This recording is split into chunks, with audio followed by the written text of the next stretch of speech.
Hello mga mom and sir! Welcome po kayo sa aking channel, ang Mom Flourish Channel. For today's video, maiksing video lang po, maiksing reaction lang tong aking gagawin.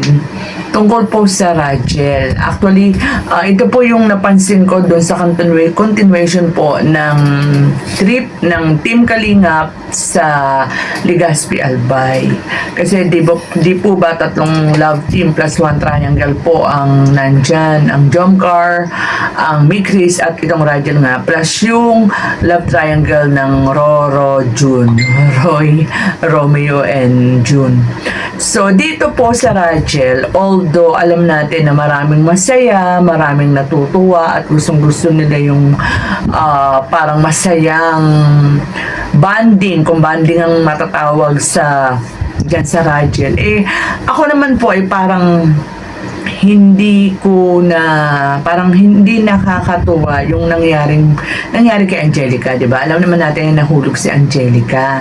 And nangyari yung kasi 'di ba nung lumapit si Beshi sa kanila ni Ralph at nandiyan lumapit din si Romeo. So ginaya ni Angelica yung ginawa ni Roy, ni Beshi kay Romeo.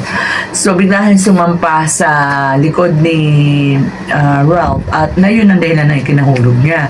So ang sa akin siguro kung naiwasan yung pagkahulog ni Angelica kung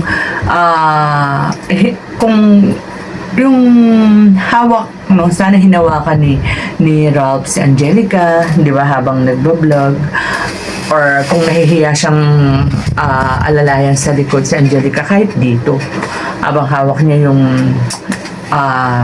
cam, talagang hindi po naalalayan, kaya parang naawa naman ako kay Angelica. Ewan ko po kung mali yung opinion ko o yung parang komento ko, pero kasi nung kino-close up yung pagkabagsak ni Angelica, parang naawa ako. Pagkatapos dun sa live pa ni Coach, parang di ba may mga nagko-comment dyan na nahulog nga raw si Angelica.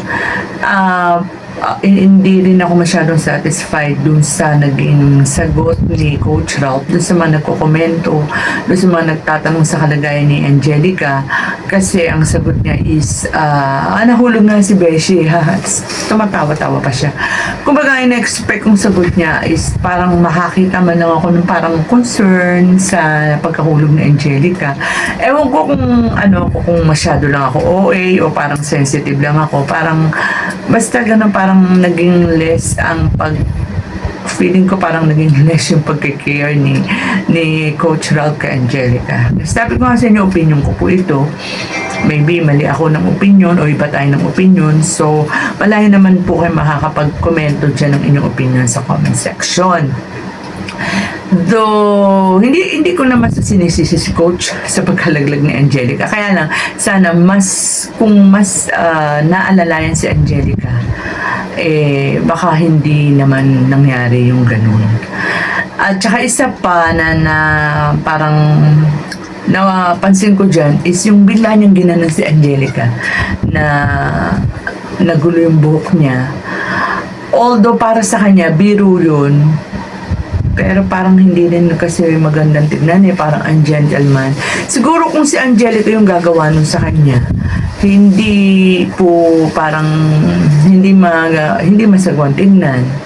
Pero siya bilang lalaki, 'di ba? Kahit sabihin mong pabiro yun, napaganyan si Angelica, 'di ba? Nagulo pa nga yung buhok niya.